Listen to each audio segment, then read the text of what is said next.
سورہ الانعام رکوع نمبر 14 تلاوت وَلَوْ أَنَّنَا نَزَّلْنَا إِلَيْهِمُ الْمَلَائِكَةَ وَكَلَّمَهُمُ الْمَوْتَى وَحَشَرْنَا عَلَيْهِمْ كُلَّ شَيْءٍ قُبُلًا ما كانوا ليؤمنوا إلا أن يشاء الله ولكن أكثرهم يجهلون وكذلك جعلنا لكل نبي عدوا شياطين الإنس والجن يوحي بعضهم إلى بعض زخرف القول غرورا ولو شاء ربك ما فعلوه فذرهم وما يفترون ولتصغى إليه أفئدة الذين لا يؤمنون بالآخرة وليرضوه وليقترفوا ما هم مقترفون أفغير الله يبتغي حكما وهو الذي أنزل إليكم الكتاب مفصلا والذين آتيناهم الكتاب يعلمون أنه منزل من ربك بالحق فلا تكونن من الممترين وتمت كلمة ربك صدقا وعدلا لا مبدل لكلماته وهو السميع العليم وإن تطع أكثر من في الأرض يدلوك عن سبيل الله إن يتبعون إلا الظن وإن هم إلا يخرصون إن ربك هو أعلم من يضل عن سبيله وهو أعلم بالمهتدين فكلوا مما ذكر اسم الله عليه إن كنتم بآياته مؤمنين وما لكم ألا تأكلوا مما ذكر اسم الله عليه وقد فصل لكم ما حرم عليكم إلا ما اضطررتم إليه وإن كثيرا ليضلون بأهوائهم بغير علم إن ربك هو أعلم بالمعتدين وذروا ظاهر الإثم وباطنه إن الذين يكسبون الإثم سيجزون بما كانوا يقترفون ولا تأكلوا مما لم يذكر اسم الله عليه وإنه لفسق وإن الشياطين ليوحون إلى أوليائهم ليجادلوكم وإن أطعتموهم إنكم لمشركون سورہ الانعام رکوع نمبر 14 ترجمہ کنز الایمان اور اگر ہم ان کی طرف فرشتے اتارتے اور ان سے مردے باتیں کرتے اور ہم ہر چیز ان کے سامنے اٹھا لاتے جب بھی وہ ایمان لانے والے نہ تھے مگر یہ کہ خدا چاہتا ولیکن ان میں بہت نرے جاہل ہیں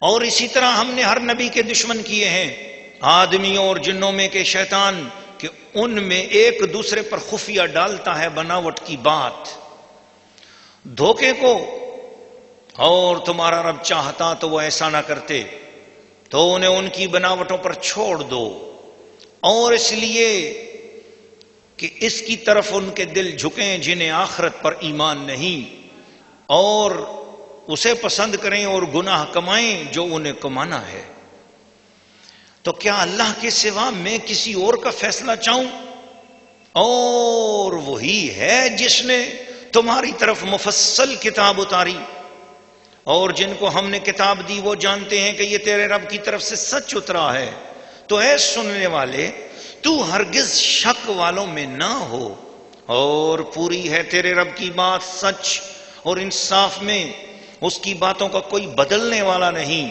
وہی ہے سنتا جانتا اور اے سننے والے زمین میں اکثر وہ ہیں کہ تو ان کے کہے پر چلے تو تجھے اللہ کی راہ سے بہکا دیں وہ صرف گمان کے پیچھے ہیں اور نری اٹکلیں یعنی فضول اندازے دوڑاتے ہیں تیرا رب خوب جانتا ہے کہ کون بہکا اس کی راہ سے اور وہ خوب جانتا ہے ہدایت والوں کو تو کھاؤ اس میں سے جس پر اللہ کا نام لیا گیا اگر تم اس کی آیتیں مانتے ہو اور تمہیں کیا ہوا کہ اس میں سے نہ کھاؤ جس پر اللہ کا نام لیا گیا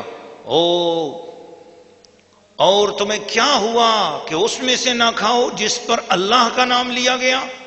وہ تم سے مفصل بیان کر چکا جو کچھ تم پر حرام ہوا مگر جب تمہیں اس سے مجبوری ہو، اور بے شک بھتیرے اپنی خواہشوں سے گمراہ کرتے ہیں بے جانے۔ بے شک تیرا رب حد سے بڑھنے والوں کو خوب جانتا ہے۔ اور چھوڑ دو کھلا اور چھپا گناہ، وہ جو گناہ کماتے ہیں عن قریب اپنی کمائی کی سزا پائیں گے۔ اور اسے نہ کھاؤ جس پر اللہ کا نام نہ لیا گیا، اور وہ بے شک حکم عدولی ہے۔ اور بے شک شیطان اپنے دوستوں کے دلوں میں ڈالتے ہیں کہ تم سے جھگڑیں، اور اگر تم ان کا کہنا مانو تو اس وقت تم مشرک ہو۔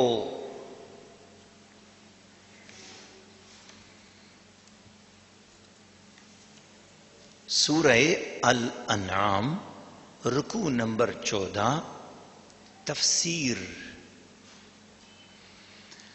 ناظرین و ناظرات اور سامعین و سامعات،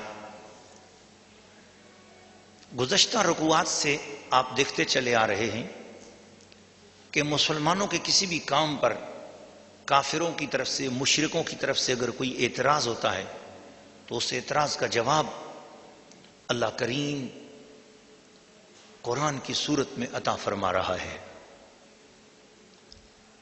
اور اہل کتاب یہودیوں کی بھی اور اہل کتاب عیسائیوں کی بھی اور بت پرست مشرکوں کی بھی، کافروں کی بھی ایک ہی عادت تھی کہ وہ کوئی نہ کوئی بہانے سے مسلمانوں پر اعتراض، اللہ کے پیارے رسول پر اعتراض کرتے تھے۔ اللہ کریم نے قرآن مجید کے اندر ایک فیصلہ کر دیا، ایک بات بتائی کہ یہ لوگ جو ہے نا طرح طرح معجزے مانگتے ہیں، یہ معجزہ دکھا دو تو پھر مانیں گے، یہ معجزہ دکھا دو تو پھر مانیں گے، یہ بات ہماری پوری کر دو تو پھر مانیں گے۔ اللہ کریم نے فرمایا وَلَوْ أَنَّنَا نَزَّلْنَا إِلَيْهِمُ الْمَلَائِكَةَ، اگر ہم فرشتے ہر کافر کے پاس فرشتہ بھیج دیں اور اس کو نظر آئے کہ میرے پاس فرشتہ آیا ہے، وَكَلَّمَهُمُ الْمَوْتَى، اور وہ قبرستانوں میں جائیں تو مردے اٹھ کر ان کے ساتھ بات کرنے لگ جائیں، وَحَشَرْنَا عَلَيْهِمْ كُلَّ شَيْءٍ قُبُلًا، ان کے سامنے ہر شے اگر آ جائے، مَا كَانُوا لِيُؤْمِنُوا، یہ ایسے ہٹ درم ہے کہ یہ ایمان نہیں لائیں گے، إِلَّا أَن يَشَاءَ اللَّهُ، لیکن اگر اللہ اپنی قدرت کے ذریعے ان کو ایمان پہ لانا چاہے تو یہ ایمان لے آئیں۔ لیکن وہ کیا ایمان ہے کہ جو مجبور ہو کر ایمان لایا جائے یا مجبور کرا کے ایمان تسلیم کروایا جائے؟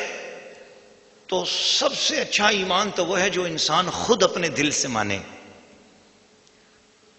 اس لیے ایسے لوگ جو نبی سے روزانہ مطالبے کریں جی یہ کرامت دکھاؤ، یہ معجزہ دکھاؤ، یہ شان دکھاؤ، تو ایسے لوگوں کے بارے میں فرمایا وَلَٰكِنَّ أَكْثَرَهُمْ يَجْهَلُونَ، وہ بالکل جاہل ہیں، ان کو پتہ ہی نہیں ہے۔ نبی معجزے دکھانے کے لیے نہیں آتا، اور نبی کا مقصد معجزے دکھانا نہیں ہوتا۔ معجزہ نبی کی نبوت کی صداقت کی دلیل ہوتی ہے کہ یہ واقعی اللہ کا نبی ہے، کہ اس کے ہاتھ پر خرق عادت امر ظاہر ہو رہا ہے اور یہ واقعی جھوٹ نہیں بول رہا کہ میں اللہ کا نبی ہوں۔ معجزہ نبی کی نبوت کے لیے ضروری ہوتا ہے، لیکن نبی فقط معجزے دکھانے کے لیے نہیں آتا۔ نبی کے آنے کا مقصد ہوتا ہے بندوں کو ہدایت کے راستے پر لے کے آنا، بندوں کو گمراہی سے بچانا، جو خدا سے بچھڑے ہوئے ہیں انہیں خدا سے ملانا، اللہ کے راستے پر ڈالنا، نبی کا یہ مقصد ہوتا ہے۔ مگر ان جاہلوں نے یہ سمجھ لیا تھا کہ بس میں اگر کہوں کہ میری کھیتی پر بارش ہو، ارد گرد بارش نہ ہو، صرف میری کھیت پر بارش ہو، میں کہوں کہ مجھے جو ہے نا میری خواہشات پوری ہو جائیں، تو بندوں کی، ہر بندے کی خواہشات پوری کرنے کے لیے تو نبی نہیں آیا۔ نبی کا کام ہے ہدایت دینا۔ پھر اللہ پاک نے وہ فیصلے کی بات سنا دی، فرما وَكَذَلِكَ جَعَلْنَا لِكُلِّ نَبِيٍّ عَدُوًّا شَيَاطِينَ الْإِنسِ وَالْجِنِّ، لوگوں سن لو، قیامت تک کے لیے اصول یہ ہے کہ اللہ کے نبی کا ہمیشہ نبی کا دشمن وہی ہوگا کہ جو شیطان ہوگا، چاہے وہ انسانوں میں سے ہو یا جنات میں سے ہو۔ بس جو شیطان ہوگا، جس کے اندر شیطانیت ہوگی، وہی نبی کا دشمن ہوگا۔ وہ ایک دوسرے کے ساتھ خفیہ باتیں کرتے ہیں، نبی اکرم صلی اللہ علیہ وسلم کی شان اقدس کی بے ادبیاں کرتے ہیں۔ تو اس سے یہ پتہ چل گیا کہ قرآن پر اعتراض، وحی پر اعتراض، فرشتوں پر اعتراض، اسلام پر اعتراض جو لوگ کرتے ہیں، دراصل ان کے دماغوں میں شیطان ہوتا ہے، اور وہ انسانوں میں شیطان ہوتے ہیں اور یا جنات میں سے شیطان ان کے دلوں میں خیالات ڈالتے ہیں. اور جس پر شیطان کا داؤ نہیں چلتا، جسے اللہ تعالیٰ کے فضل و کرم کی مہربانی اور برکھا مل جاتی ہے، پھر اس کا حال یہ ہوتا ہے کہ صبح بھی نبی کا خیال، شام بھی نبی کا خیال. وہ بڑی محبت سے اور بڑے پیار سے یوں بھی کہتا ہے کہ نہ کلیم کا تصور، نہ خیال طور سینہ، میری آرزو محمد، میری جستجو مدینہ. تو اس لیے اللہ تعالیٰ چاہتا تو اللہ نے یہ بھی کہا کہ اگر میں چاہتا تو ما فعلو ہو، کوئی شخص میرے نبی کی دشمنی نہ کر سکتا، لیکن میں زبردستی نہیں کرتا دین میں، پوری آزادی کے ساتھ تمہاری مرضی ہے، بحث کرتے ہو، مباحثہ کرتے ہو، جس طرح چاہو پرکھ لو اور دین کے اندر اپنی مرضی سے داخل ہو. اسی لیے جو یہ کہا جاتا ہے نا کہ اتنے بڑے کافر آخر وقت تک حضور علیہ الصلوۃ والسلام ان کو فرماتے تھے کہ کلمہ پڑھ لو. کسی کو فرمایا میرے کان میں ہی پڑھ لو، سب دنیا کو نہ دکھاؤ، میرے کان میں ہی پڑھ لو، میں قیامت کے دن تمہارے لیے بخشش کا دروازہ رب کریم سے کھلواؤں گا، شفاعت کراؤں گا. تو کیوں فرماتے تھے کان میں پڑھ لو؟ کہ وہ جب کان میں بھی پڑھے گا تو اپنی مرضی سے پڑھے گا. تو دین اسلام میں جو آپ کو ثواب ملتا ہے نیکیوں پر، وہ آپ کی مرضی پر ملتا ہے کہ آپ نے اپنی مرضی سے نیکی کی، اپنے ارادے اختیار سے نیکی کی ہے. اور جو گناہ ملتا ہے بدی کرنے پر، تو اس کی بھی وجہ یہ ہے کہ انسان نے وہ اپنی مرضی اور اپنے اختیار اور اپنے ارادے سے کی ہوتی ہے. تو دین میں زبردستی نہیں ہے. اللہ تعالیٰ زبردستی چاہتا تو پھر اپنے نبی کے دشمنوں کو ہی زبردستی طور پر روک دیتا کہ وہ دشمنی نہ کر سکتے. تو جو نبی کے دشمن موجود ہیں، قرآن کے دشمن موجود ہیں، تو یہ اس چیز کی علامت ہے کہ اللہ تعالیٰ نے دین میں زبردستی نہیں رکھی ہے. اتنے بڑے دشمن بھی موجود ہیں اور وہ برداشت کر رہا ہے، وہ حلم والا ہے، اور رسول بھی برداشت کر رہے ہیں. وہ اپنے معجزے کے زور سے دشمنوں کو قتل نہیں کر رہے ہیں، بلکہ دلائل دیتے ہیں، گفتگو کرتے ہیں، بات کرتے ہیں. تو اس سے ثابت ہوتا ہے کہ اسلام دین جبر نہیں ہے، دین امن ہے. اسلام دین امن ہے، دین جبر نہیں ہے. اور پھر فرمایا کہ کچھ ایسا عجیب سا اعتراض کر دیا کافروں نے کہ وہ جی اے مسلمانوں، تم جو اپنے ہاتھ سے جانور کو ذبح کرتے ہو تو گویا تم اپنے جانور کو خود مارتے ہو، اور مردار نہیں کھاتے ہو. مردار وہ جانور ہے جو موت آئی تو مر گیا جی، یا کسی نے لاٹھی ماری تو مر گیا، ذبح نہ ہوا کسی اور طریقے سے مر گیا تو وہ مردار ہے. تو وہ کہتے ہیں جب جو مرتا ہے اسے کون مارتا ہے؟ کافروں نے کہا. کہنے لگے اللہ مارتا ہے. اب وہ کافروں نے مسلمانوں پر اعتراض یہ کیا کہ جس کو اللہ مارتا ہے تم وہ نہیں کھاتے ہو، اور جس کو تم خود مارتے ہو، ذبح کرتے ہو، اس کو کھاتے ہو، کیسے ہو تم مسلمان؟ اس کا جواب اللہ نے دیا قرآن مجید میں. اللہ نے ارشاد فرمایا کہ یاد رکھو کہ وہ جو مر جاتا ہے اس کو مرنے کی بنا پر نہیں کھایا جا رہا کہ مر گیا ہے تو اسے کھا رہے ہیں، یا وہ جو ذبح کیا جاتا ہے اس کو اس بنا پر نہیں کھا رہے کہ اب ذبح ہو گیا تو اب کھا رہے ہیں. نہ، یاد رکھنا جانور کو موت کی وجہ سے یا ذبح کی وجہ سے کھانے کے تعلق نہیں ہے. حلال جانور کو نہ موت کی وجہ سے نہ کھاتے ہیں اور نہ ذبح کی وجہ سے کھاتے ہیں. کس وجہ سے وہ حلال ہوتا ہے؟ فرمایا جس وقت اس کو ذبح کیا جاتا ہے اللہ کے نام پر، تو اس پر چھری چلاتے وقت جب اللہ کا نام لیا جاتا ہے تو جانور اللہ کے نام کی برکت سے حلال ہو جاتا ہے. وہ تو چھری چلانے کا مقصد کیا ہوا؟ چھری چلانے کا مقصد یہ ہے کہ اس حلال جانور کی رگوں میں جو خون دوڑ رہا ہے وہ خون اللہ نے حرام قرار دیا ہے. تو چھری چلاؤ تاکہ اس کے اندر سے حرام خون باہر نکل جائے اور پیچھے وہ پورے کا پورا حلال جانور تمہارے لیے باقی ہو جائے. تو چھری چلانے کا مقصد تو اندر سے حرام خون کو باہر نکالنا ہے، لیکن حلال جانور کو حلال کرنے والی چیز اللہ کا نام ہے. کیا ہے؟ اللہ کا نام. اس لیے اب ذرا غور کیجئے گا، اگر کوئی مسلمان جان بوجھ کر ذبح کرتے وقت اللہ کا نام نہ لے اور وہ ذبح بالکل اسی طریقے سے کرے جس طریقے سے ذبح کرنے کا اسلام نے حکم دیا ہے، مگر اللہ کا نام نہ لے قصدن جان بوجھ کر، تو فقہاء اکرام نے لکھا ہے کہ وہ جانور حرام ہوگا اور وہ جانور حلال نہیں ہوگا. اس کی وجہ کیا ہے؟ کہ اللہ کا نام نہ لیا گیا. اور اگر کوئی مسلمان اللہ کا نام لیتا رہتا ہے، جب بھی ذبح کرتا ہے لیتا رہتا ہے، لیکن اچانک اس نے ذبح کیا اور اسے اللہ کا نام لینا یاد نہ رہا اور اچانک اس نے ذبح کر دیا، تو فرمایا وہ حلال ہے. کیوں؟ اس کی عادت تھی شروع سے نام لینے کی. آج اگر بھول گیا ہے تو کوئی بات نہیں، اس کا پچھلا نام لینا ہی کام آ گیا ہے. تو اب آپ نے یہ مسئلے سن لیے نا. اب یہاں پر فرمایا فَكُلُوا مِمَّا ذُكِرَ اسْمُ اللَّهِ عَلَيْهِ ان کنتم بِآیَاتِهِ مؤمنین. تم اللہ کے جس پر بھی اللہ کا نام لیا گیا ہو، اگر تم اللہ کی آیتیں مانتے ہو تو اس کو ضرور کھاؤ. جس پر اللہ کا نام لیا گیا اس کو ضرور کھاؤ. یعنی جو اللہ کے نام پر ذبح کیا گیا، یعنی نہ وہ جو اپنی موت مرا یا جو بتوں کے نام پر ذبح کیا گیا وہ حرام ہے.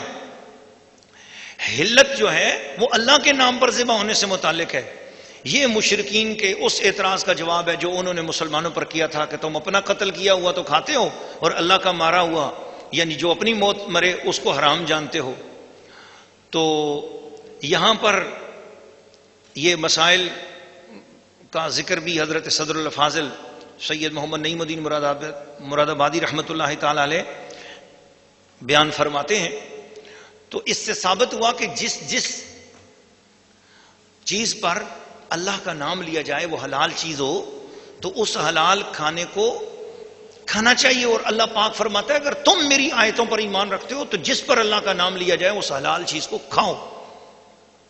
اور اس کو حرام بتانا یہ بدعت ہے، اور اس کو حرام بتانا یہ دین کے اندر زیادتی ہے.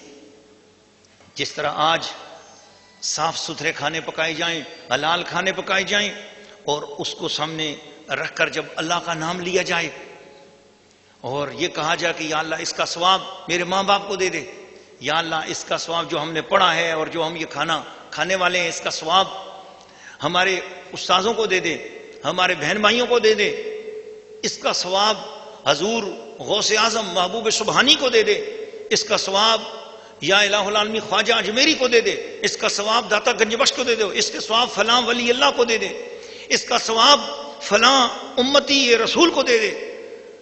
تو یہ بالکل جائز ہے. اور قرآن مجید نے صاف صاف الفاظ میں فرمایا فَكُلُوا مِمَّا ذُكِرَ اسْمُ اللَّهِ عَلَيْهِ، جس پر اللہ کا نام لیا گیا ہے اس کو کھاؤ. تعجب ہے کہ ایک جگہ پر ہم گئے اور وہاں پر کھانا رکھا گیا اسی طریقے سے، اور ہماری دعوت تھی، ایک ملک تھا اس میں. تو میری تو شروع سے عادت بنی ہوئی ہے کہ جب بھی کھانا کھاتا ہوں تو کوشش کرتا ہوں پہلے دعا پڑھوں، اللہ کا نام لوں. تو میں نے دعا پڑھی، اللہ کا نام لیا، تو باقی احباب تو کھانے لگے. ایک دوست جو تھے وہ نہیں کھایا انہوں نے کھانا. تو میں نے ان سے پوچھا آپ کھانا کیوں کھاتے ہیں، کیوں نہیں کھا رہے؟ وہ کہنے لگے کہ بس کوئی طبیعت نہیں. میں نے ذرا اور پوچھا، میں نے کہا طبیعت تو یہ کھانے کا وقت ہے اور کافی دور سے ہم چل کے آئے ہیں اور آپ بھی ساتھ ہی تھے تو کیوں نہیں کھا رہے؟ کہنے لگے جی ہمارے دوست ہیں ایک، انہوں نے بتایا ہے کہ جب کھانا سامنے رکھ کر اس پہ اللہ کا نام لے لیا جائے تو نہیں کھانا چاہیے. میں نے ان کو یہ قرآن کی آیت سنائی. میں نے کہا اب آپ اپنے دوست کے پیچھے چلتے ہیں یا اللہ کے قرآن کے پیچھے چلتے ہیں؟ اب آپ مجھے بتا دیں. اللہ کا قرآن کہہ رہا ہے کہ جب کھانا ہو اور جس پر کھائیں، جس حلال چیز پر اللہ کا نام لے لیا جائے اسے کھاؤ. اگر تم اللہ کی آیتوں پر یقین رکھتے ہو، یہ قرآن فرما رہا ہے، تو پھر آپ اس قرآن کی بات کو مانو گے یا دوست کی بات کو مانو گے؟ تو اس لیے ہم الحمدللہ اہل سنت و جماعت قرآن مجید کے پیچھے چلتے ہیں. 11ویں شریف، 12ویں شریف، 6ٹھی شریف یا دیگر جتنے بھی مواقع، اور یہ نام ہمارے اپنے رکھے ہوئے نام ہیں، لیکن ان کے مواقعوں پر، ان موقعوں پر یا ان دعوتوں میں جو بھی کھانے ہوتے ہیں وہ حلال اور پاکیزہ کھانے ہوتے ہیں، اور ان پر اللہ وحدہ لا شریک ہی کا نام لیا جاتا ہے، اور اللہ کے ساتھ کسی اور کی پوجا ہی نہیں کی ہوتی. بلکہ اللہ تعالیٰ کے حضور یہ درخواست کی جاتی ہے کہ مولا کریم ان کھانے پینوں کا ثواب، ان چیزوں کا ثواب جو اس پر اللہ کا نام لیا گیا، جو فاتحہ پڑھی گئی، جو دعا پڑھی گئی، اس کا ثواب تو فلاں بزرگ کو، فلاں ہستی کو، فلاں بندے کو نصیب فرما۔ اللہ تعالیٰ ہمیں اس کی ہدایت اور اس کا نور نصیب فرمائے۔